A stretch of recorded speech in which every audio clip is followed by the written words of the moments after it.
বৃষ্টির ওয়েদার ও ঠান্ডা ঠান্ডা অনুভূতি।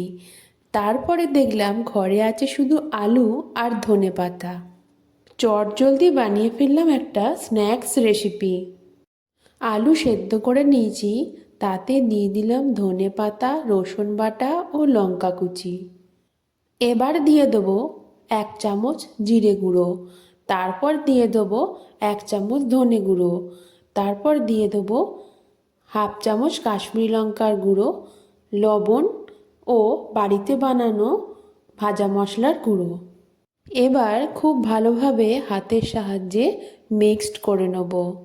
খুব ভালোভাবে মিক্সড করার পরে 1 চামচ কর্নফ্লাওয়ারও দিয়ে আরও ভালো করে মিক্সড করে নেব।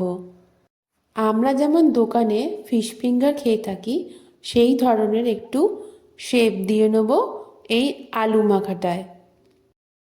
সব কটা ফিঙ্গার খুব ভালোভাবে শেপ করে নিয়েছি।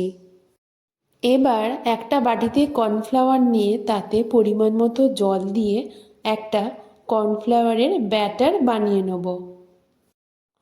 আমি প্রথমে এই ফিঙ্গারগুলো ওই কর্নফ্লাওয়ারের ব্যাটারে ভিজিয়ে তারপর ব্রেড ক্রাম্বসের মধ্যে কোট করে আমি ফিঙ্গারগুলো বানিয়ে নেব। সবকটা ফিঙ্গার 80% রেডি হয়ে গেছে। এবার কড়াইতে তেল গরম করে নেব।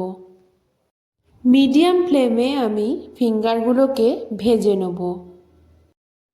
তাহলে শুধুমাত্র আলু আর ধনেপাতা এই দুটি উপকরণ দিয়ে কত সুন্দর একটা স্ন্যাক্স রেসিপি তৈরি হয়ে গেল।